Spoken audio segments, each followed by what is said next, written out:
sejam bem-vindos e bem-vindas à Roda de Conversa, uma ação do projeto Unesp 2030, integrando ciência, diversidade e cultura da não violência no campus de Bauru 2020, da Faculdade de Arquitetura, Artes e Comunicação. Nosso objetivo aqui é debater questões da Agenda 2030 da ONU com estudantes e pesquisadores da universidade e de outras instituições.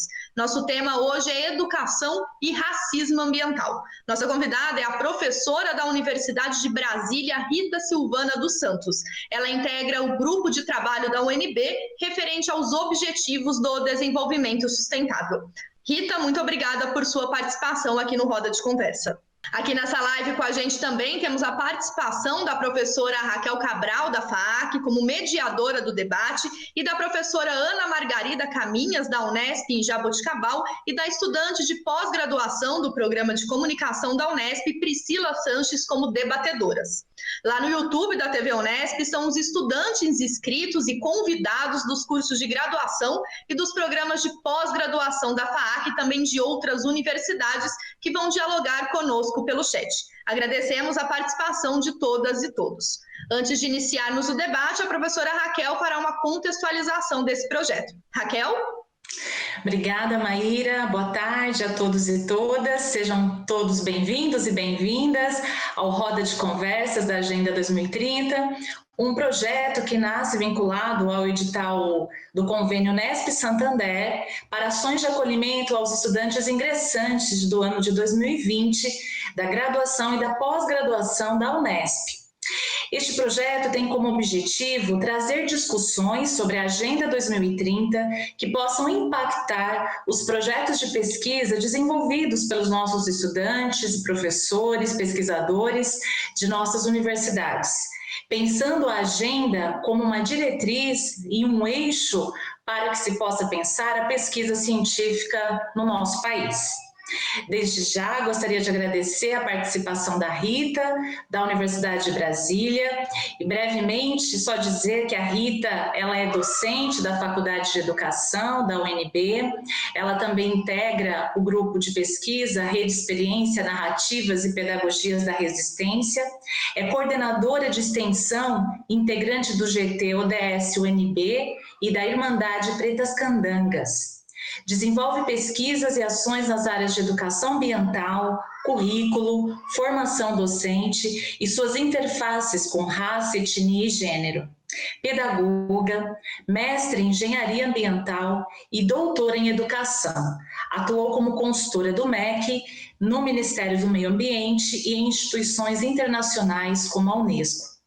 Nesta roda de hoje, a ideia é que a gente possa discutir a intersecção entre educação e meio ambiente, principalmente na perspectiva da agenda e discutindo um conceito que é bastante importante e relevante no cenário atual da pesquisa, que é pensar o racismo ambiental. Ou seja, como nós podemos, de fato, pensar na intersecção nesses marcadores sociais que vão atingir principalmente os grupos em situação de maior vulnerabilidade social quando se discute questões ambientais. Então, desde já, agradeço a Rita, agradeço ao Unesp pela oportunidade de trazer essa discussão para a nossa universidade. Obrigada. Vamos iniciar, então, o nosso Roda de Conversa, Educação e Racismo Ambiental, passando a palavra para a nossa grande convidada, a Rita, a quem eu agradeço mais uma vez. Boa tarde a todas as pessoas aqui presentes. É um prazer integrar essa roda de conversa virtual, refletindo a respeito de um tema que é relevante e também necessário à nossa formação como cidadã, como pesquisadora e como profissional. Eu quero registrar meus agradecimentos a todas aqui presentes pelo tempo disponibilizado para o diálogo e, em especial, na pessoa da professora Raquel Cabral, da Faculdade de Arquitetura, Artes e Comunicação da Unesp, e por ter realizado esse convite, e também um colega da UNB, Tiago Guerre, que ele é um grande parceiro na articulação sobre a Agenda 2030 e ODS no âmbito da Universidade de Brasília e em outros espaços também. Bom, considerando a lógica de roda de conversa e o tempo, eu organizei minha fala a partir de 3 grandes reflexões que eu tenho feito. A primeira é para discutir o racismo ambiental, é preciso antes reconhecer a existência do racismo e como eu, pessoa e coletividade contribuam para essa manutenção. O segundo ponto é como é que a educação provoca e é provocada pelo racismo, e no nosso caso, o racismo ambiental. E por fim, como é que a gente pode não deixar ninguém para trás em uma sociedade racista como a brasileira? Então, esses foram 3 principais pontos que eu tomei como base para provocar um pouco esse diálogo aqui. Bom, só lembrando que o racismo ambiental é um termo cunhado aproximadamente na década de 80 por um ativista e cientista negro que, ao constatar os impactos ambientais, que os impactos ambientais eles atingem em maior proporção as pessoas negras, ele chama a atenção, começa a fazer a denúncia e a fortalecer o entendimento e a divulgação de como as injustiças sociais e ambientais elas recaem de forma desproporcionais a grupos étnicos raciais que estão em situação de vulnerabilidade. Ao tratar do racismo ambiental, estamos evidenciando que há recortes raciais diante das decisões e consequências relativas, por exemplo, à instalação de barragens hidrelétricas, ao acesso ao saneamento, aos espaços destinados a descarte de resíduos sólidos e tóxicos, à produção e distribuição de alimentos, ao direito de acesso à terra e à água, dentre outros. Para avançar, então, em qualquer discussão acerca do racismo ambiental, é preciso, antes de tudo, reconhecer a existência do racismo e como eu contribuo para essa manutenção. A nossa sociedade atual é racista e, portanto, as questões ambientais também são atravessadas pelo racismo. Saliento aqui raça como um construto social, intencionalmente criado para inferiorizar alguns grupos humanos e assim justificar sua exploração. Bom, se não são humanos, se não têm alma, se são inferiores, não há pecado algum explorá-los ou ignorá-los. No caso do Brasil, eu chamo a atenção desse marcador étnico-racial, em especial para essa postura que é evidente e que recai diretamente nas populações negras, indígenas e quilombolas. Além de outros, podemos destacar também aqui os povos ciganos, que também vivem situações como essa. Bom, nessa perspectiva, eu entendo que as discussões a partir de classe econômica e social, ela é incipiente, pois independente da minha condição financeira, serei sempre vista como inferior, por ser negra. Atentem, por exemplo, à comoção e à visibilidade midiática frente à violência ou desastres socioambientais sofridos por pessoas brancas e em lugares majoritariamente brancos. E atentem para o que ocorre simultaneamente com comunidades quilombolas, por exemplo.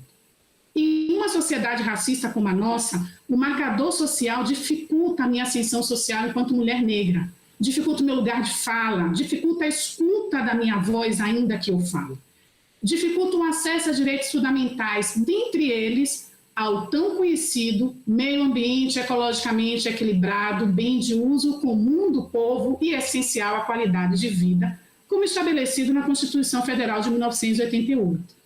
Dos estudos que são permitidos incluir demarcadores raciais, porque muitos não são permitidos, é possível identificar, por exemplo, que a população negra, quilombola e indígena são as que apresentam piores condições de acesso a saneamento, a alimentação em qualidade e quantidade, a moradia digna e segura, a mobilidade digna e segura, dentre outros, que interferem diretamente na concepção de uma vida ambientalmente sustentável. E aí basta a gente analisar dados divulgados pelo IPEA, pelo IBGE, tem várias pesquisas que estão disponíveis. Os acessos que nós estamos tendo em relação ao impacto da Covid também, da pandemia Covid-19, são exemplos disso. Bom, é importante lembrar que a história do nosso país, a população negra foi violentamente trazida para cá. Enquanto a população branca que aqui chegou veio em busca de uma melhor vida, uma vida melhor. Ambos os grupos humanos que aqui chegaram, para sobreviverem, precisaram criar conexões com o território brasileiro e com as pessoas que aqui estavam. Mas é fundamental perceber que a população branca e seus descendentes ascenderam socialmente. Tiveram, então, suas ancestralidades italianas, alemãs, japonesas, reconhecidas e valorizadas. Tiveram acesso a terras para cultivar, a educação formal para se manter e outros benefícios para se manter no país. Realidade bem diferente da população negra escravizada, que após a dita abolição da escravatura foram relegadas à miséria, sem terra, sem moradia, sem dinheiro, sem acesso à educação, à saúde. Só para exemplificar, conforme a primeira Constituição brasileira de 1824 e um decreto de 1854, a educação pública era destinada apenas a cidadão. Portanto, se a população negra naquela época era escravizada, ela não tinha direito à educação, porque não era considerada cidadã. Essa mesma lógica, ela ainda está presente no racismo que opera no Brasil. Muitas vezes não é dito não, mas se criam subterfúgios para que determinados grupos sociais, étnico-raciais, não tenham acesso ao bem comum que é o direito a um ambiente sustentável. Mesmo nos dias atuais, em que a educação é para todos, é interessante perceber como o processo de exclusão opera. Primeiro, ingressa e permanece nas instituições aqueles ou aquelas pessoas negras que sobrevivem ao genocídio. Vamos lembrar que jovens negros são os que mais morrem de violência no país. Depois, quando conseguem sobreviver, eles adentram nas instituições educativas e aí tentam sobreviver ao epistemicídio escolar e acadêmico, que inferioriza e reprova, além de promover a baixa autoestima, a ponto de fazer com que pessoas negras duvidem da sua própria capacidade cognitiva e intelectual. E é nessa linha que eu entro para tratar da relação entre a educação que provoca e é provocada pelo racismo. No campo educacional, destacando o epistemicídio, é interessante porque ele nos ajuda a perpetuar, a entender como o racismo ambiental se perpetua. Tomando como base o conceito que Sueli Carneiro traz de epistemicídio, ou seja, a negação dos negros da condição de sujeitos de conhecimento, por meio da desvalorização, da negação, da ocultação das contribuições do continente africano e da diáspora para a humanidade, em detrimento à imposição do embranquecimento cultural e pela produção do fracasso escolar. Bom, o que é essa invisibilidade, essa recusa, essa subjugação da produção africana e de conhecimento gera? Ela gera uma negação, ao gerar essa negação da condição da população negra, eu estou tomando a população negra como referência, mas a gente pode trazer essa mesma referência para outros grupos raciais e étnico-raciais que também vivem situações de vulnerabilidade. Bom, então, essa negação aos negros na condição de sujeitos de conhecimento, ela não ocorre apenas pela pouca presença de corpos negros nas universidades, mas também pelo apagamento e subjugação da epistemologia, de epistemologias e de pensadores e pensadoras africanos e da diáspora para pensar as questões ambientais, por exemplo, pelo modo pejorativo que chamamos de ativistas, entre aspas, as pessoas negras que trazem para a academia temas de pesquisas relativos a situações sociais da população negra e ou que fazem um recorte racial ou étnico-racial ao tratar da educação, de políticas públicas, de economia, de sustentabilidade ambiental. Um outro modo também é quando consideramos o recorte racial desnecessário ou utilizamos a falácia de que, ao trazer o recorte racial, iremos dividir, enfraquecer as lutas, ou com o argumento de que somos todos da mesma classe econômica e social, de que tudo é uma questão econômica, de que todos somos da raça humana. Quando achamos também que só podemos chamar pessoas negras para abordar questões raciais e não para abordar outros temas ou assuntos que permeiam a academia. Quando também, ao abordar a sustentabilidade socioambiental, invisibilizamos o racismo e como este gera impactos mais intensos à população negra e indígena, por exemplo. Como diz Mandebe, as transformações requerem críticas não apenas às instituições que são racistas, mas também ao conhecimento. Então, quando eu analisando o recente livro coordenado pela professora Michele Sato, da Universidade Federal do Mato Grosso, intitulado Os Condenados da Pandemia, né, fazendo alusão à Fanon, ela destaca nesse trabalho com um coletivo muito interessante, ela destaca 22 grupos mais vulneráveis pela pandemia Covid-19 e sua relação com as questões ambientais. Dentre esses grupos estão mulheres, idosos, pessoas com deficiências, pessoas em situação de rua, além de negros, indígenas e ciganos. No caso desses três últimos grupos, é importante pensar na lógica interseccional, pois a injustiça e os impactos ambientais recaem de modo diferenciado se compararmos, por exemplo, uma idosa branca com uma idosa negra, um morador de rua branco com um morador de rua negro ou indígena. Para além desses exemplos, basta atentar também para as bases teóricas e epistemológicas que utilizamos para compreender e discutir as questões ambientais e propor caminhos sustentáveis. Quais referências utilizamos para analisar a degradação ambiental ou para evidenciar nossa desconexão com a natureza? Digo, humanos com humanos e não humanos.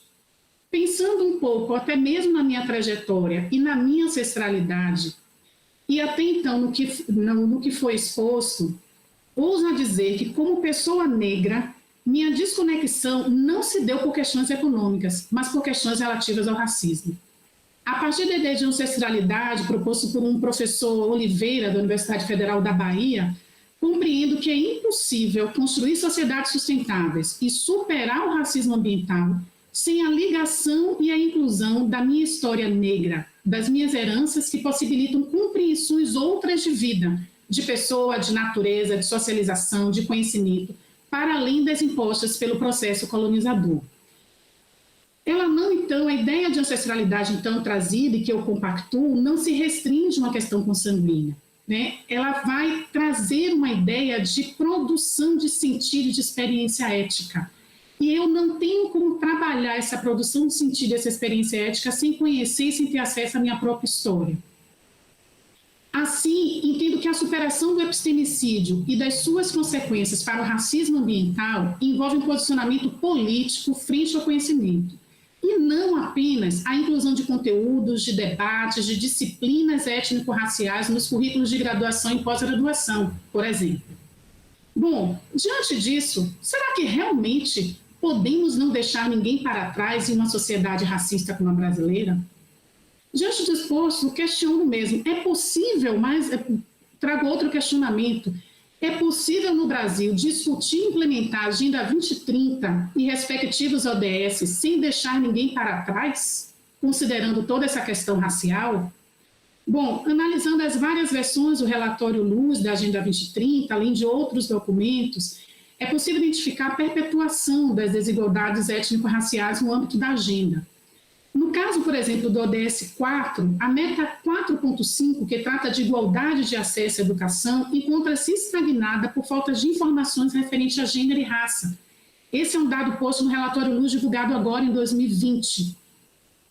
No caso da meta 4.7, por exemplo, que versa sobre a educação ambiental, em que a gente poderia, a partir da publicação, inclusive, da resolução das diretrizes curriculares nacionais, pensando bem fortemente na questão curricular, avançar um pouco nessa relação entre racismo e educação ambiental. Só que a gente não tem muito como avançar, porque a educação ambiental brasileira está comprometida com o silenciamento da educação ambiental, por exemplo, na Base Nacional Comum Curricular. Ela está comprometida com a extinção do órgão gestor e o Comitê Assessor da Política Nacional de Educação Ambiental, com a extinção da Coordenação de Educação Ambiental, dentro do Ministério do Meio Ambiente e da redução dela no contexto do Ministério da Educação, apenas a educação básica. Não que a educação básica não seja importante, mas considerando que a educação ambiental ela precisa permear todos os níveis e modalidades de ensino. Bom, ainda no âmbito do ODS 4, a população negra é a minoria na educação infantil e a maioria na educação de jovens e adultos. Para a gente ter ideia, 83%, quase 84% da população que frequenta a educação de jovens e adultos é negra. Trazendo mais um pouco para a educação, quando a gente pensa a docência na educação superior, apenas 16,4% são negros, dados do INEP 2019, divulgado agora. E na pós-graduação, há apenas 4% de mulheres negras como eu. Ao tratar do ODS 3, por exemplo, saúde, a gente vai ver que 60% dos óbitos associados a HIV/AIDS foram de pessoas negras. E dentre elas, as mulheres negras se destacam. ODS 6, um outro exemplo, a população negra é a mais acomedida pela ausência ou incipiência de saneamento. A população branca no Brasil ganha, em média, 73,9% a mais do que a população negra. Então, pensa sobre o ODS 10, como é que nós vamos atingir diante dessa situação? Vamos ao ODS 16, um outro exemplo, paz e justiça. Os negros correspondem a 75,4% dos homicídios ocorridos no Brasil. A violência contra a mulher branca diminuiu, enquanto para mulheres negras aumentou. Bom, para finalizar, então, eu ressalto que, concomitante à Agenda 2030, estamos na década internacional de afrodescendência, 2015 a 2024. Em ambas, a educação é considerada necessária ao alcance dos propósitos por elas expostos. Pensando nessas duas décadas, nessas duas agendas, realizamos uma experiência na extensionista com docentes, outros profissionais, mas basicamente docentes e estudantes da licenciatura. Ao término, foi muito interessante a necessidade que as pessoas participantes, foram mais de 100 pessoas participantes, elas perceberam e salientaram a necessidade da mudança paradigmática, de crenças e ações coletivas resultantes do compromisso não apenas de uma pessoa, mas de uma coletividade em relação à sustentabilidade ambiental, se realmente não quisermos deixar ninguém para trás. Ao tratar da educação e racismo ambiental na e para além da Agenda 2030, é preciso atentar, então, para a discussão acerca das mazelas geradas pelo racismo, mas principalmente para o legado dos povos negros e indígenas acerca da compreensão de conhecimento, de socialização, de economia, de humano, de natureza, de vida, advindos de suas sociedades antes da colonização. Afinal, como nos ensina o ethos Ubuntu, uma pessoa só é uma pessoa por meio de todos os seres, humanos e não humanos. Então, assim, eu encerro e me coloco à disposição para a gente dialogar. Rita, muito obrigada, por apresentar um tema, tão caloroso e que nos traz várias reflexões acerca dos desafios que a gente tem para cumprir enquanto sociedade, para além de uma questão racial, ambiental. E eu peço, então, para a professora Ana Margarida, a partir da experiência, das pesquisas realizadas nessa área, comece a dialogar com a gente, aí, provocando algumas questões para que você possa continuar dialogando com a gente. Rita, professora? Então, boa tarde a todos. É uma satisfação incrível estar presente aqui num debate tão importante, diante dos referenciais sérios que a professora Rita nos trouxe em relação ao nosso olhar, aos paradigmas, em relação à pesquisa, extensão e educação. Acredito cada vez mais em iniciativas como essa da nossa Unesp, então agradeço o convite aí da Raquel. E atenta à fala da professora Rita, fiquei pensando na nossa Unesp, que são 34 campi, 34 unidades, 34 realidades diferentes, portanto ricas de referenciais e conteúdo. E eu gostaria muito de ouvir da professora Rita o que ela nos sugere quanto aos referenciais de extensão, educação ambiental, para a prática de extensão numa universidade com realidades múltiplas. E fazendo um link com a fala, a todo momento que a professora Rita nos colocava sobre essas questões tão sérias, e nos alertava dos desafios, dos discursos e práticas, eu me lembrei da minha época de recém-formada, em que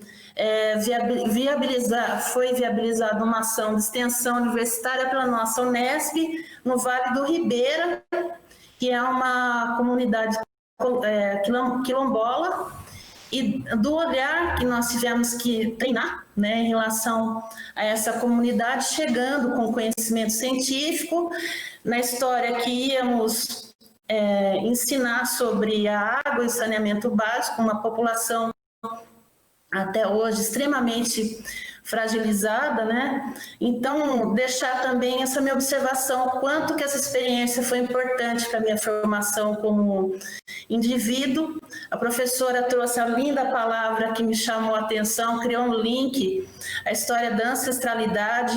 Meu pai é negro Então, minha mãe é descendente de colonos italianos que vieram trabalhar nas fazendas de café. E nosso povo brasileiro é isso, né? Como diz a música do Chico, como diz os nossos poetas, são os estudiosos das nossas raízes, né? Então, eu trago essas questões. Também estava ouvindo ontem para vir inspirada aqui para o debate, porque é fundamental num período como esse, em que estamos passando por esse desafio e que afloram as desigualdades e também ações de solidariedade, é importante entusiasmo. Então, eu sei que estão presentes estudantes aqui, também quero deixar meu boa tarde e incentivo, né, por estarem participando de uma universidade múltipla. Eu estava ouvindo a música do Caetano, Haiti, né? E me tocou extremamente essas frases do Caetano, né? E uma das frases que é muito necessário que isso se rompa, né? E que a Rita deixa evidente na fala dela, a seriedade da questão e a necessidade de se romper. Na música, o Caetano e o Gil, eles falam assim: e pobres são como podres, e todos sabem como se tratam os pretos. Então, era essa minha fala aí que eu deixo e agradeço aí a fala incrível da Rita. Bom, professora Margarida, é uma questão desafiadora. Eu dificilmente costumo indicar ou dizer que tem referências básicas, porque depende muito do caminho que a gente vai fazer na pesquisa, que nós vamos desenvolver na pesquisa, o tema que nós vamos trabalhar.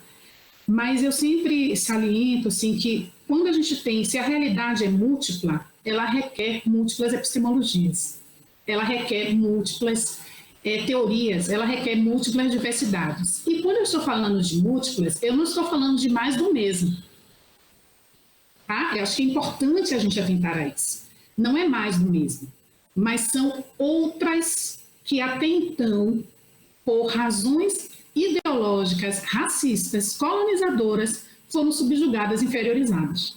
Então, é preciso, por exemplo, questionar os clássicos, que nós trabalhamos na academia. Tem umas 2 semanas que eu estava trabalhando com a orientanda, discutindo sobre trabalho. Conceito de trabalho, condição de trabalho docente universitário. E é interessante como veio, ela fez um trabalho interessante, um estudo interessante, mas como toda a lógica de trabalho, era uma lógica, e os estudos apresentados eram os estudos demarcados a partir do processo em que se divide sociedades marcadas por escravidão. Como se tivesse um único perfil de sociedade, ou como se a gente não conseguisse pensar, antes da modernidade, antes da escravidão, como é que isso acontecia. E aí eu sempre chamo a atenção assim, quando alguém fala assim, mas os negros também escravizaram os negros. Gente, vamos lá, basta ler um pouquinho, que a gente vai perceber que a forma de escravidão entre brancos é diferente entre brancos e negros.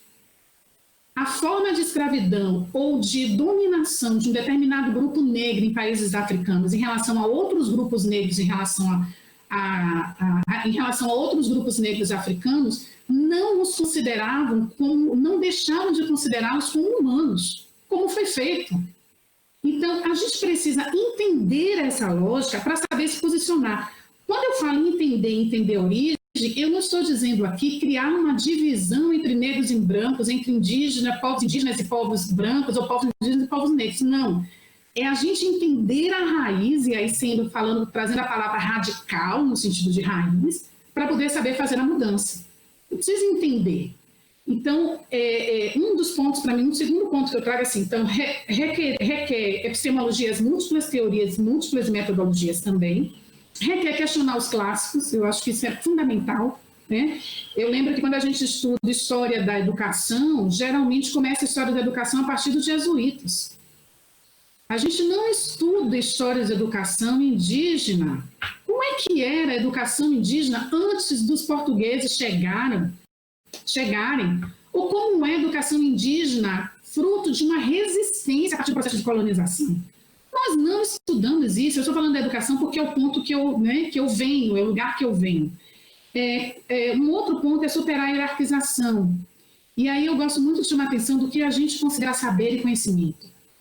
até mesmo, só para ter noção, a minha base, a minha formação é acadêmica, e aí por isso quando eu trago da necessidade de outras epistemologias, é uma reflexão autocrítica que eu faço no meu processo formativo.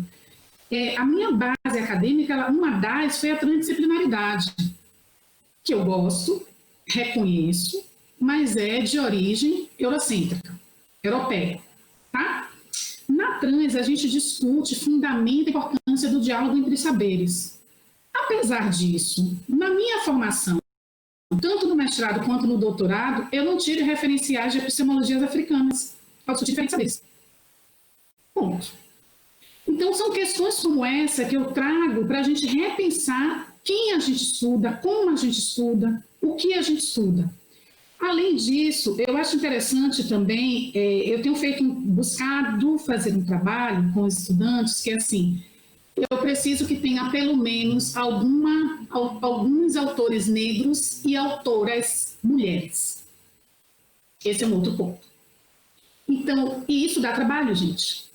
Porque, assim, preparando a disciplina, a invisibilidade na academia, a organização na escola também, na educação de um modo mais amplo, ela é tão forte, que a gente tem, inclusive, dificuldade de acesso a essas informações. Então, quando nós vamos montar uma disciplina, quando nós vamos montar o planejamento na educação básica, nós, às vezes, temos dificuldade de fazer referências ou de utilizar outros estudiosos, porque eles não estão ali tão fáceis de serem acessados. Intencionalmente não estão tão fáceis de serem acessados. Intencionalmente, eles são colocados na gaveta de discussão racial, ainda que essa pessoa discuta educação, ainda que essa pessoa discuta meio ambiente. Eu não acho, muitas vezes, essa pessoa lá no quadradinho, ou lá na janela, ou lá na biblioteca de meio ambiente. Eu vou achar na biblioteca de meio ambiente, ou de questão étnico-racial. Então, são situações como essa que nós precisamos pensar na academia, inclusive para pensar o racismo ambiental também. E um outro ponto é que a gente consiga fomentar nos estudantes e nas estudantes, aí pensando em pesquisa, tanto na graduação quanto na pós, que além de uma pesquisa denúncia, que revela dados como alguns que eu trouxe aqui, tragam também potências dos grupos étnicos raciais. É importante. Ontem eu estava assistindo uma live sobre educação infantil e questões raciais, que eu estou também participando, e é interessante como é padrão as pessoas perguntarem para as pessoas negras, pedirem para elas falarem alguma situação de racismo. Parece que é um fetiche, ou não sei explicar o que é. Parece que é prazeroso ouvir falar das dores, né? Por que a gente só quer ouvir falar das dores? E por que a gente não escuta as potências das populações indígenas, das populações negras, das populações ciganas, que estão aí dando exemplos de solidariedade, de relação coletiva e cooperada para combater a Covid, por exemplo, que já trabalha com agroecologia há muito tempo, por exemplo. Então, eu penso que são questões que a gente pode começar a ponderar para avançar na discussão e na superação das questões do racismo ambiental e também da construção de uma sociedade realmente sustentável. Rita, você traz essa grande indagação de como os nossos objetos de estudo, né, enquanto pesquisadores, podem abarcar essas diferentes vozes, as diferentes fontes que falam sobre todos esses aspectos relativos ao racismo, e a gente está aqui com a Priscila Sanches, que é doutoranda em comunicação, professora da Universidade Estadual de Londrina. Eu acho que a partir desse ponto de vista, a Priscila tem a contribuir aqui também para o nosso debate, de fazer um questionamento. Priscila? Boa tarde a todas. Boa tarde, professora Rita. Obrigada pelo convite. Gosto muito de estar aqui discutindo essa questão, porque é uma coisa que me tocou muito, principalmente depois que eu vim para a vida acadêmica, né? Eu tenho uma vida como jornalista profissional durante 16 anos, e até uma observação que eu fiz numa das aulas da professora Raquel, que eu atendi agora há pouco tempo, é que durante o meu período profissional, eu trabalhei apenas com 3 colegas negros diretamente.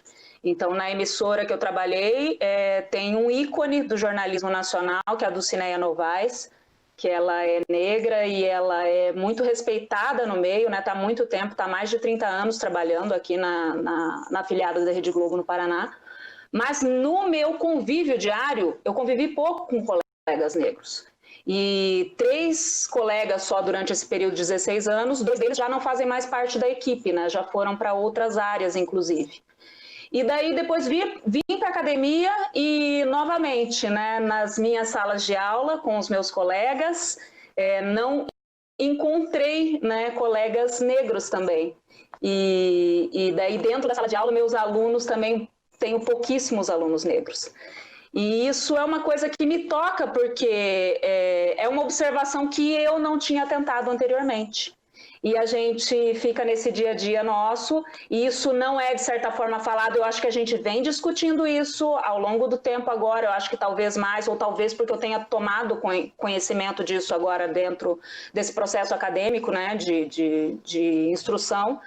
E eu gostaria de ouvir da professora Rita sobre como passar por cima dessas barreiras. O que fazer? Políticas públicas? As políticas de cotas, elas têm funcionado? Isso é uma realidade que vai fazer, de alguma forma, alguma contribuição para o nosso futuro? Porque o que eu quero? Eu quero ver mais alunos negros em sala de aula. Eu quero ver mais profissionais negros aí dentro das emissoras ou dentro das empresas de comunicação, por exemplo, que é a minha área de atuação. Mas será que nós estamos caminhando para uma tentativa de igualdade? Será que isso é uma possibilidade para uma questão aí de médio prazo, vamos dizer assim, de curto e médio prazo? Ou isso é no longo prazo? Eu gostaria de ouvir a professora Rita nesse sentido.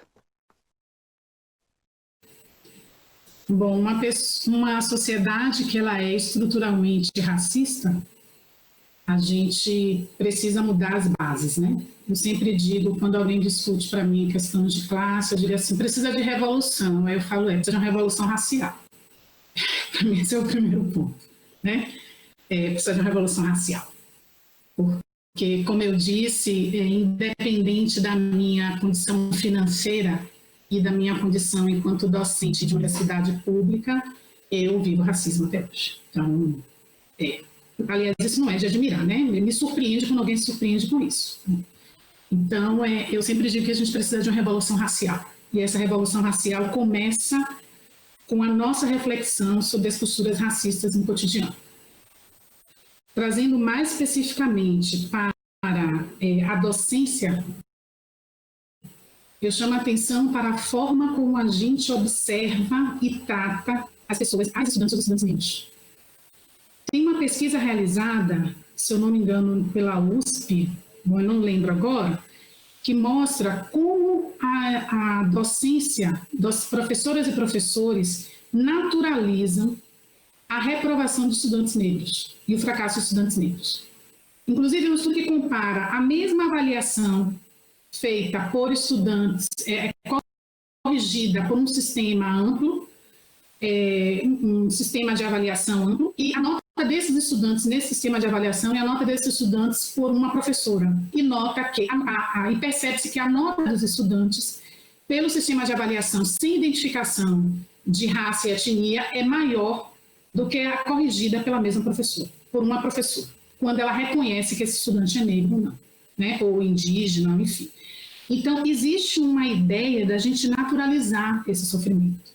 E aí é interessante a gente perceber, eu começo trazendo essas reflexões, porque se nós não fizermos uma autocrítica, e nesse processo eu trago também a minha posição, porque eu sou fruto de um processo educativo racista, ainda que eu tenha tido uma formação familiar que me proporcionou observar a sutileza de um racismo. Então, ainda que eu tenha isso, mas eu sou fruto dessa sociedade também. Então, eu preciso o tempo inteiro estar alerta em relação a isso.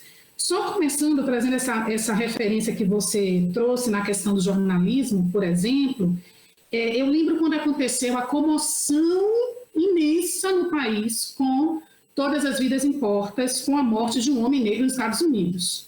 O que não acontece aqui no Brasil, porque homem negro no Brasil é normal morrer. Então, não há comoção. E aí a Globo reuniu repórteres negros para fazer a cobertura depois de algumas críticas. Vocês acham realmente que a Globo conseguiria reunir repórteres brancos para fazer um debate ou uma apresentação como aquela? Não, porque não ia caber no espaço da TV. Simples assim, gente. Simples desse jeito. Então, assim, só para a gente ir pensando, é interessante que, tecnicamente, nas universidades, cresceu a quantidade de população negra, de estudantes negros, não necessariamente, não proporcionalmente de docentes negros.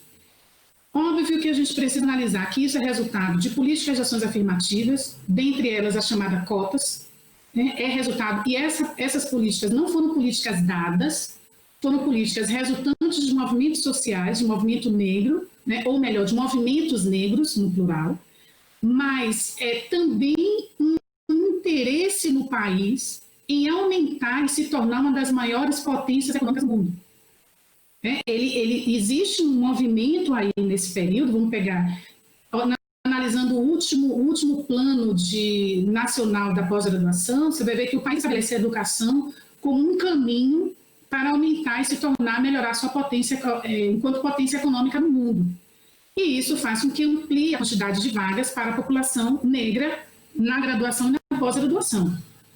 Bom, então você tem uma luta de movimentos negros e, junto a isso, um interesse econômico. Ou seja, quando a gente pensa nesse interesse econômico aqui, eu começo a ver mais uma vez essa população negra não como pessoas, mas como dados que economicamente agora não me servem mais tanto no trabalho braçal. Eu preciso que também esteja no trabalho intelectual. Certo? É sempre bom a gente fazer essa análise.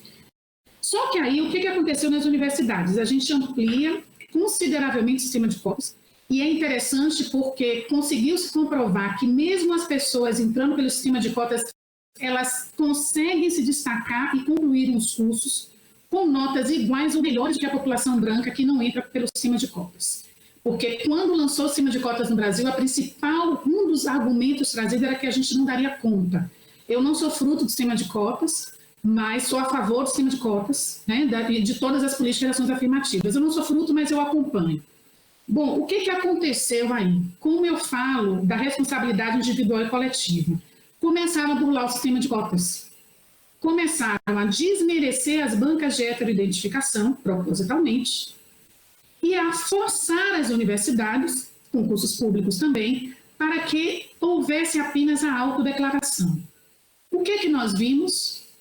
As denúncias de falsidade e de uso indevido do sistema de cotas, e agora, recente, várias universidades públicas estão conseguindo expulsar os criminosos que burlaram o sistema de cotas, porque descumpriram a lei. Estou chamando criminoso nesse sentido, porque descumprem uma legislação. Então, mas mais do que crime, é assim, não, eu quero uma sociedade digna, eu quero sustentabilidade ambiental, nós somos irmãos, vamos fazer ciranda, todos somos humanos. Ok, mas eu não consigo reconhecer que existem alguns grupos que tiveram mais acessos e que algumas políticas são feitas para minimizar e compensar a mazela histórica que o país gerou para determinados grupos de pessoas. Por isso que eu trouxe ali na fala a diferença dos grupos negros que chegaram aqui e dos grupos brancos que chegaram aqui, a estrutura que tiveram. Então, é completamente diferente, a forma de ascensão muda em relação a isso, diante dessa situação. Então, pensando um pouco nas políticas, eu acho que a gente precisa avançar em políticas públicas, continuar o sistema de cotas, sim, e que não é só econômico, não tem a ver só com salário mínimo, nem com quanto ganha, mas tem a ver com a questão racial. E aí eu não vou adentrar na questão do colorismo, mas quanto mais escuro, mais você sente alguns marcadores divisores raciais.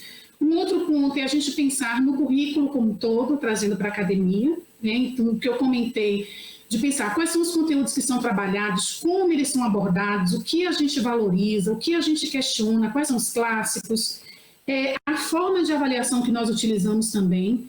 Eu estava ponderando e refletindo assim, eu tenho uma amiga, que se tornou amiga, a professora Givânia Silva, que ela atuou como secretária nacional no Ministério, e é uma grande referência em educação quilombola, e nós temos mais ou menos a mesma faixa etária, mas é interessante como eu negra e ela negra, eu tive experiências que ela não teve, porque eu vim de um centro urbano, e essa professora vem de uma outra realidade. Então, eu preciso reconhecer isso, não é para achar que um ou outro é melhor ou pior, mas é considerar isso no processo avaliativo. quais são as dificuldades, quanto essa pessoa precisa caminhar até chegar a um determinado ponto e quanto eu preciso. Então, eu preciso ter um cuidado nesse processo. Além disso, a nossa postura diante das situações de racismo.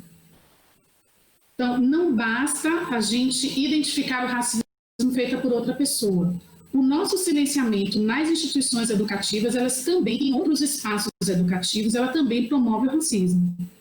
Então, quando eu silencio, e aí pensando em educação, que ela acontece em todo e qualquer espaço, no nosso ambiente de trabalho, seja no jornalismo, seja na academia, seja em qualquer espaço, se eu começo a perceber quais são os demarcadores que dificultam o acesso, as brincadeiras, a forma de cobrança em relação ao trabalho, a necessidade de comprovar o tempo inteiro que você está ali, a necessidade de comprovar o tempo inteiro que você está ali não é só porque você é um rosto bonito, a ideia de não aceitar apenas ter um colega negro e dizer, não, mas nós temos negros sim, olha aqui, tem fulana de tal, diante de 100, a gente tem um e acha que isso é natural.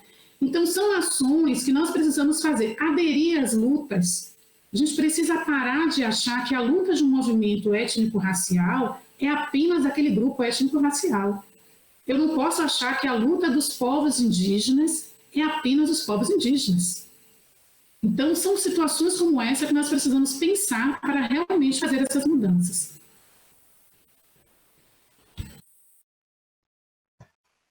Nesse cenário de mudança, então, Rita, que você coloca, né, a necessidade de políticas públicas, né, do papel das próprias universidades, as reflexões que cabem a cada um de nós, o pessoal que está participando do nosso chat no YouTube tem algumas questões e a professora Raquel fará a primeira delas, que tem muita relação com algo que você pontuou sobre a educação desde sempre para todos nós. Professora Raquel? Obrigada, Rita, pela sua fala, pelo diálogo. Eu vou aqui encaminhar, então, uma questão do Marcelo Stort. Ele pergunta no nosso chat qual seria a relação entre racismo e a Base Nacional Comum Curricular. É a questão que ele coloca para a gente poder dialogar. Bom, o primeiro ponto que eu trago de reflexão, Marcelo, é por que a gente precisa de uma Base Nacional Comum Curricular. Bom, essa para mim é a primeira coisa. A base, ela converge para a lógica oposta da que nós precisamos para superar o racismo e o racismo ambiental, que é a diversidade e as diferenças ou pluralidades de bases teóricas epistemológicas e de formas de educar. Então, quando eu trabalho com essa base, na lógica como ela está posta, ela unifica de uma certa forma. Então, se nós já temos diretrizes nacionais curriculares, inclusive diretrizes nacionais quilombolas, para as relações étnico-raciais, de educação ambiental, povos itinerantes, direitos humanos não é uma diretriz, não são diretrizes curriculares, mas são diretrizes que envolvem a questão da educação, entre outras, que vão trabalhar justamente com sujeitos que historicamente foram silenciados ou subjugados na educação, né? E aí, trazendo mais especificamente na educação formal. Então, como é que agora eu trabalho com um documento norteador para a educação básica e para a formação docente, que simplesmente minimiza e praticamente invisibiliza todos esses grupos? Para mim, essa é a relação básica. Se nós começarmos a ler a leitura da Base Nacional Comum Curricular, por exemplo, você vai ver, vai até tocar na questão étnico-racial, na questão do racismo. Eu posso dizer isso pode estar no documento, mas se não tem políticas e se a lógica, a base ideológica, teórica que sustenta esse documento não traz esse reconhecimento dos sujeitos e nega todo o avanço que a gente já teve no país, não dá para considerar que essa base vai ser um avanço ou vai ajudar na melhoria do racismo, na superação do racismo, no reconhecimento das potências dos diferentes grupos étnico-raciais que existem no Brasil. Então, essa para mim é a questão que fica em relação à base nacional. Nós estamos lutando para que, de forma equitativa, as ideias de ancestrais negros, de ancestrais brancos, de ancestrais dos povos indígenas, de ancestrais ciganos estejam na nossa formação. Essa é a luta. Não é que uma seja melhor que a outra ou mais importante que a outra. E quando eu tenho um movimento que regride em relação a isso, esse movimento perpetua e compactua com o racismo, mesmo que seja de forma velada ou disfarçada. Então, eu não sei se eu respondo, mas essa é a relação que eu vejo entre racismo e base nacional comum curricular. Nós temos outras questões também, eu não sei se a professora Ana Margarida quer complementar algum aspecto do que tem sido dito aqui, professora? Eu achei interessante o que a Rita está nos trazendo, que é a questão dos diferentes olhares, né? E trazendo de maneira enfática a seriedade que o racismo existe, e vamos parar de ser hipócritas e dizer que não, que está todo mundo igual, que está tudo bem. Não está tudo bem. E os olhares que a professora Rita nos propõe, né? A mudança de olhar, de paradigmas em direção à educação, à pesquisa científica, locais de trabalho, ela falou muito bem, né? Então, isso é muito a questão de números, que me chamou muita atenção, vou falar muito brevemente, de seres humanos serem tratados como números, negros e todas as pessoas do Brasil, né? Tratados como números, um genocídio, só isso. A questão da cidadania, seres humanos, né? Só isso. Debate interessante. Professora Raquel, tem mais algumas questões que exatamente vão nessa direção de pensar esses olhares e a problematização desse racismo estrutural na nossa sociedade.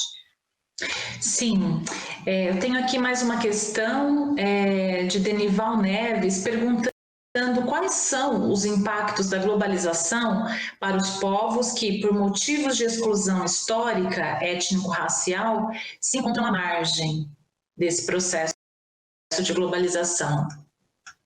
Se eu trabalho com a lógica de exclusão, eu estabeleço alguns critérios. Okay? Quando eu estabeleço que alguém é melhor ou pior do que eu estabeleço alguns critérios. Quando eu trabalho com a globalização, eu estabeleço alguns padrões. E se você não se encaixa nesse padrão, você está à margem. E com certeza, ao pensar esse padrão de globalização, não foi considerado, ou foi minimizado, ou deturpado a perspectiva ou a base de vida, de modo de viver, de ser, de pensar desses grupos que historicamente foram excluídos. Não é por acaso, gente, que cada vez mais esse processo de exclusão acentua-se em relação aos mesmos grupos sociais, aos mesmos grupos étnico-raciais. Não é por acaso. Nós avançamos em um ponto, e é importante reconhecer esse avanço, nós avançamos. Se eu for pensar a geração de minha mãe, a geração de minha avó não teve acesso. Então, só para pensar, o acesso que eu tive à educação, à formação, ele é diferente das gerações anteriores. Então, a gente tem um avanço, é muito importante a gente reconhecer esse avanço. A gente tem um reconhecimento. Nós já conseguimos ser escutados, porque falar nós sempre falamos, mas ainda assim, em determinado lugar, em determinada posição. Então, a globalização, ela termina em relação, né, como é que se encontra em relação a esses grupos marginalizados, ela termina mais uma vez por padronizar. E aí, aquele exemplo que eu falei para vocês, na discussão sobre trabalho, só trazia referência de trabalho a partir de a ideia de trabalho a partir de vários autores e autoras, mas todos a partir de um único referencial. A gente continua excluindo a ideia de que todos temos acesso à tecnologia da informação e comunicação. Gente, tudo que nós sentimos, que nós somos uma sociedade digital, que todo mundo tem acesso agora com a Covid-19, com as consequências da situação, e a necessidade ou a discussão de desenvolver ensino ou não remoto, é que as pessoas estão agora reconhecendo de que o acesso à informação e à comunicação, o acesso à tecnologia digital de comunicação e informação não é para todos. Agora que a gente está percebendo isso, não, gente, isso já existe há muito tempo. Só que agora eu me dispus a perceber. Por que eu não percebi antes? Porque nós estamos em um mundo globalizado, em que as pessoas estão vinculadas, em que tudo está nas nuvens e tal. Então esse impacto da globalização, que mais uma vez padroniza a partir dos mesmos referenciais que impactam diretamente nos grupos excluídos, né? Intensificando o processo de exclusão desses grupos étnico-raciais. Pensando nessa dimensão étnico-racial, tem mais uma questão no chat que a professora Raquel vai fazer para você, Rita. Agora eu encaminho uma questão da Daiana Terra. Ela pergunta, Rita, quais seriam as suas reflexões acerca da discussão sobre a decolonialidade? Quais são as suas interpretações e leituras acerca dos estudos decoloniais, né, relacionando com a temática do racismo ambiental? Bom, pensar no colonialismo, na decolonialidade, é fundamental para a gente refletir. Ela ajuda essa perspectiva, essa linha teórica, esse movimento científico, social, ajuda a gente a perceber que a discussão das questões raciais e da sociedade como um todo não pode e não tem como se restringir à classe. Para mim, essa é a grande contribuição. Eu não me considero decolonial, não entraria, acho que estou avançando um pouco nesses estudos, mas precisaria avançar bem mais. Mas as leituras que eu faço nessa linha, que eu tenho feito nessa linha, me dá muito mais respaldo para entender, além de outros, né, existem outros estudos que também trazem isso, mas muito mais respaldo para entender como o processo racial foi utilizado como demarcador de imposição teórica, de imposição epistemológica, de imposição de modo de vida. Então, a decolonialidade, o movimento decolonial, e é interessante a gente prestar atenção quando fala de decolonialidade, não apenas no que hoje a gente está consagrando de autores decoloniais, mas a gente pensar na postura e na essência. Eu recentemente disse a uma estudante, fiz cuidado, porque você está falando de decolonial, está com a mesma intransigência e padrão do colonialismo. Então, assim, a gente precisa tomar cuidado. Então, mais do que definir que é este ou aquele autor ou autora, é a gente analisar de forma crítica e autocrítica o que nós estamos vivendo, o que nós estamos estudando.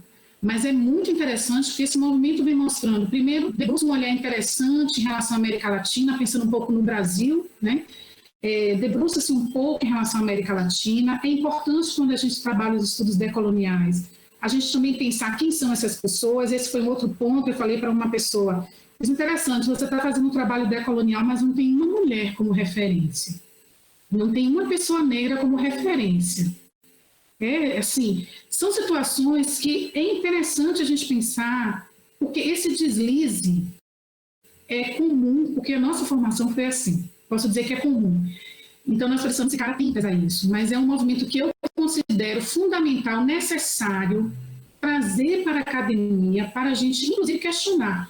Não estou dizendo que com isso é o melhor ou o pior, mas a gente perceber o que tem de melhor, assim como as contribuições para discutir as contribuições de classe ou das ideias de Marx, para a gente entender as relações de trabalho, as relações econômicas que acontecem na sociedade. É importante também a gente trazer esses outros estudos para poder conseguir complementar e ter outras percepções acerca de uma mesma realidade. Então, eu gosto, acho que é interessante, acho que é importante a gente se debruçar, mas se debruçar também com um olhar decolonial para o próprio movimento decolonial. A gente tem um comentário também, Rita, lá no nosso chat, exatamente para discutir algumas dessas referências que podem agregar ao debate. Professora Raquel? O Jonathan Dutra está pedindo para que a gente leia, né, os comentários dele. Ele diz o seguinte: Moniz Sodré, Sueli Carneiro, Rita Silvana, Wanderson Flor do Nascimento, Conceição Evaristo, Juventude Negra, blogueira, narrativas midiáticas. Escutem os jovens educandos, tragam ao protagonismo. Ou seja, fazendo aí uma referência, né, a protagonistas dessa discussão, para que eles tenham maior espaço, maior visibilidade também, né, nos nossos diálogos midiáticos, né? Acho que é super importante a gente fazer referência a esse protagonismo, né? E aí eu gostaria então de fazer apenas um último comentário e passo a palavra para Priscila e na sequência para Rita. Eu acredito que esse diálogo, Rita, nos fez pensar, né, sobre o conceito de racismo ambiental e essa perspectiva interseccional que você traz, muito pertinente, principalmente nesse momento de pandemia global, né? Não dá para pensar hoje, né, as questões ambientais sem pensar gênero, raça e classe, né? E faço referência principalmente, né, ao protagonismo que as mulheres hoje, principalmente as mulheres negras, estão desenvolvendo e enfrentando a Covid-19 com inúmeros desafios, né? Nós sabemos que ao discutir racismo ambiental, a gente está discutindo, por exemplo, a dificuldade que muitas mulheres enfrentam para encontrar água potável para seus filhos, para alimentar suas famílias, ou mesmo, né, buscando condições para oferecer o mínimo de saneamento para sua família, ou seja, para seu entorno, e quantas outras questões, né, envolvidas quando se discute a questão de classe, por exemplo, né, do acesso aos recursos naturais, e aí a gente tem esse marcador, né, a questão de gênero muito forte, principalmente nesse momento de Covid, em que o acesso a esses recursos é fundamental para a segurança, né, a proteção de inúmeras famílias. Então, mais uma vez, né, a pandemia nos mostrando, escancarando as nossas mazelas, né, as grandes dificuldades, né, que nós temos de enxergar a violência estrutural em nossas sociedades, né? Então, acho que é uma reflexão fundamental que você nos traz para pensar também a pesquisa nessa perspectiva, né? Então, de que forma nós podemos pensar nas diversas áreas do conhecimento, né? Seja na comunicação, na educação, na biologia, na engenharia, como é que nós podemos pensar essas problemáticas a partir da ciência e no momento em que a ciência é muito questionada, né, nós estamos enfrentando inúmeros ataques, né, de grupos políticos, de interesses muito específicos que tentam derrubar, né, a instituição acadêmica, né, os institutos de pesquisa. Então, acho que essa sua reflexão nos faz pensar, de fato, na importância da ciência, principalmente diante dos maiores problemas enfrentados pela humanidade. Então, eu já aproveito aqui e deixar meu agradecimento a você por nos trazer essa reflexão crítica e fundamental, especialmente nesse momento de enfrentamento à Covid-19. Muito obrigada, Rita. E aí eu já aproveito, emendo e passo a palavra para a Priscila, se ela quiser fazer algum fechamento final, e a gente passa para você, Rita. Obrigada. Vou aproveitar aí o gancho da professora Raquel até para falar um pouco aí da nossa experiência aqui na Universidade Estadual de Londrina com essa questão do combate à Covid, né? Nós estamos com alguns projetos em andamento, né? Eu faço parte de um deles, que é um projeto de extensão que a gente tem feito aqui com relação ao cuidado com idosos, principalmente, né? O grupo de risco aí. E o que a gente vê, eu trago inclusive para essa nossa discussão sobre essa questão do racismo ambiental, é que a gente vê que as populações elas vão sendo colocadas no entorno da cidade, elas enfrentam as situações exatamente de estarem em situações de risco, porque aqui em Londrina nós tivemos também um problema com dengue muito severo esse ano. Então, além de tudo, a gente está com essa pandemia e ainda com o problema da Covid, com o problema da dengue ainda muito grande na cidade, né? Então, nós criamos um processo que é um 0800 na universidade, que essas pessoas ligam, ou então a gente consegue essa lista, né, de pessoas que estão em situação de vulnerabilidade, liga para essas pessoas, para saber quais são as necessidades. E o que a gente vê muito grande é essa questão de necessidade, por exemplo, de material de limpeza, de alimentação, porque a questão econômica bateu, né? E por mais que essas pessoas sejam, por exemplo, os idosos aposentados, eles estão ajudando a sustentar suas famílias. E a gente viu também dentro desses números, né, a população negra, que é muito acometida e daí evolui de forma mais grave para a Covid. Então, é uma situação que a gente vê que uma leva a outra. e a gente está vendo aí a questão do racismo ambiental também muito problemático nessa situação, né? Porque a gente está vendo essas pessoas nessas áreas mais periféricas sem acesso, de certa forma, a esse tratamento de saúde necessário nesse momento. Então, eu gostaria que a professora Rita também só fizesse ali um comentário final sobre essa questão, porque ela fala assim, a minha situação já é diferente da minha mãe, da minha avó. Então, qual é a situação desses nossos idosos negros que moram nessas áreas periféricas e estão enfrentando essa pandemia dessa forma, né?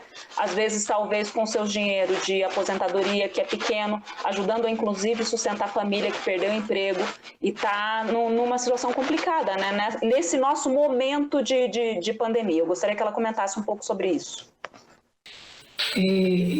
Eu busco sempre ter uma perspectiva positiva, mesmo diante dos grandes desafios. Então, quando eu falo, não tem como não me emocionar, porque eu perdi minha mãe agora, em fevereiro desse ano, e foi minha grande referência de amor incondicional. Eu tive pais, meu pai está vivo, né? Eu sei que a referência de mãe nem sempre é essa, mas a minha é. Então, desde a minha existência, eu tenho essa referência de amor. E eu lembro que quando eu perdi minha mãe, uma dor que não tem explicação, eu fui buscar justamente na base africana mesmo, né? A ideia de morte, né? Para entender, para transcender, por mais que racionalmente eu soubesse que a morte é uma passagem, é algo da nossa vida, da nossa existência. Então, quando eu trago essa questão da minha mãe, da minha avó, eu falo do resultado das lutas delas, para que hoje eu esteja aqui, seja uma doutora, e esteja aqui falando com vocês, e sendo escutada por esse público. Então, é olhar para trás, para a minha história, para minhas ancestralidades, e reconhecer com gratidão e honra tudo o que essas pessoas e esses povos que antecederam, negros que antecederam, falando de negros a partir de mim, mas serve para qualquer um, na luta para que a gente conseguisse hoje ter uma situação melhor. O fato de ter uma situação melhor não significa que é a situação almejada.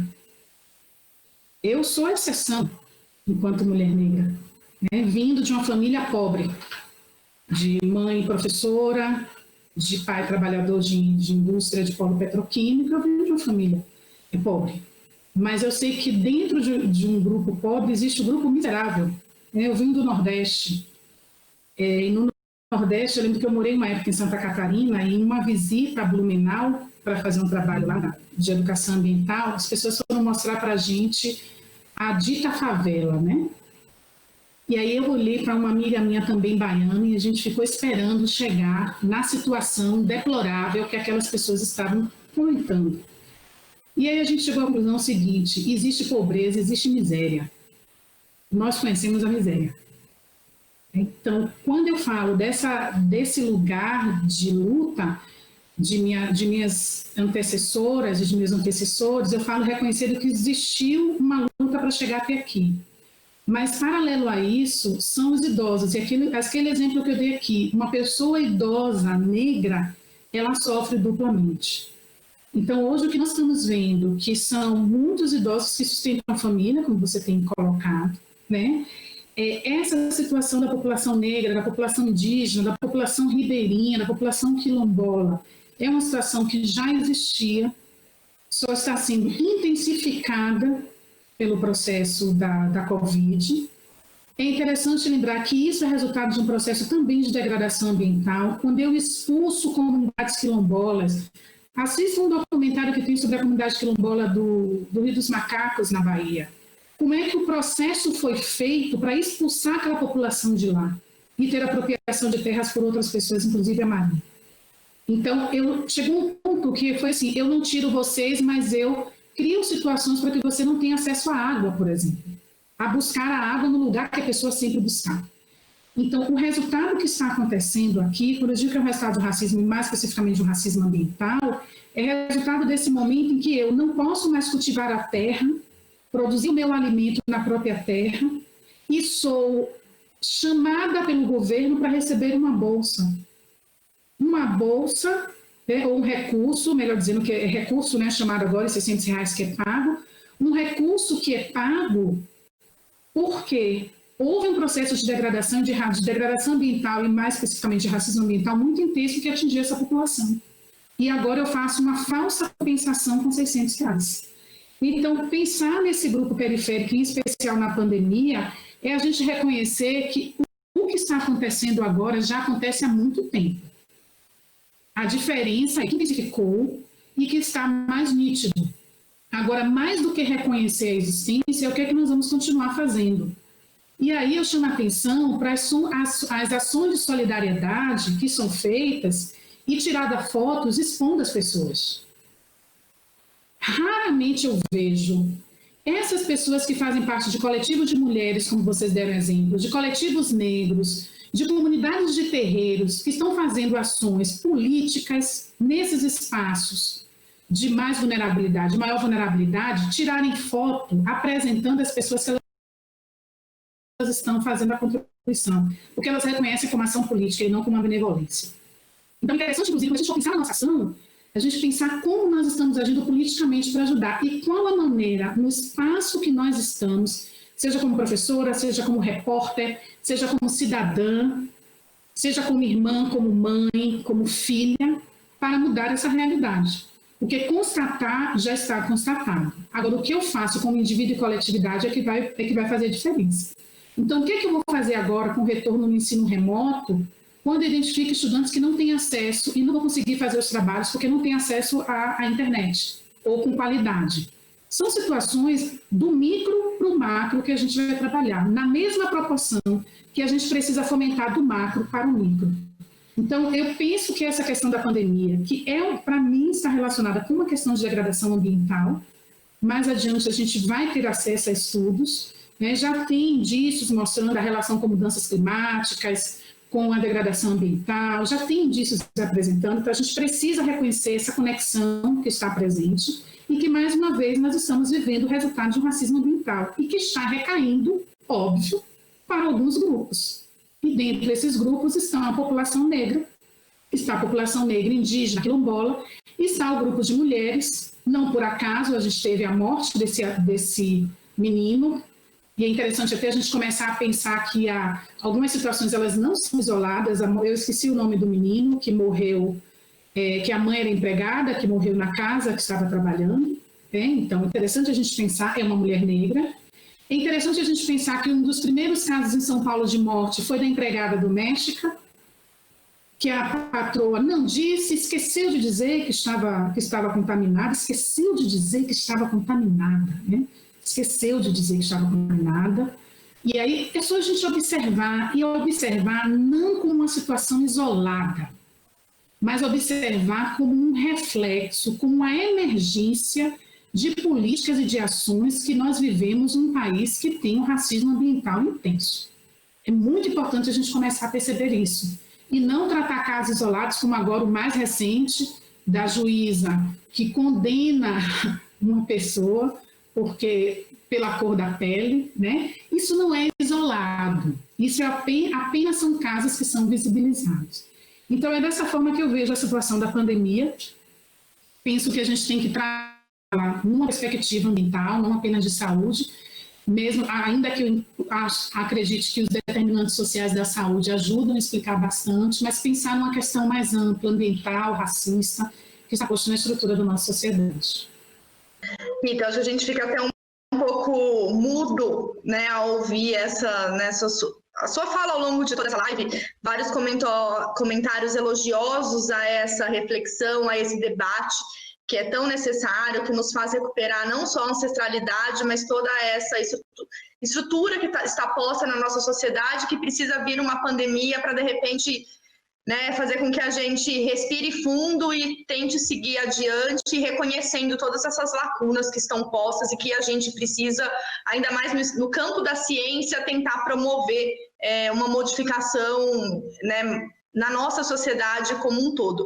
Mas, assim, são várias as outras questões, várias indagações que surgem a partir dessa sua fala, né, que nos silencia, mas eu acho que é um silêncio para promover essa transformação que é tão necessária. Gostaria de agradecer, Rita, mais uma vez a sua participação aqui no Roda de Conversa. Infelizmente, a gente precisa encerrar esse momento audiovisual no YouTube, no Facebook da TV Unesp, mas a gente fica mais um tempinho aqui para gravar um podcast que será disponibilizado em breve a todos os que têm interesse nesse tema, para discutir essa questão das práticas antirracistas e como a educação é um instrumento, mais uma vez, de transformação nesse cenário. Agradeço também a presença da professora Raquel, a professora Ana Margarida, a Priscila e a todos e todas que participaram desse diálogo aqui conosco.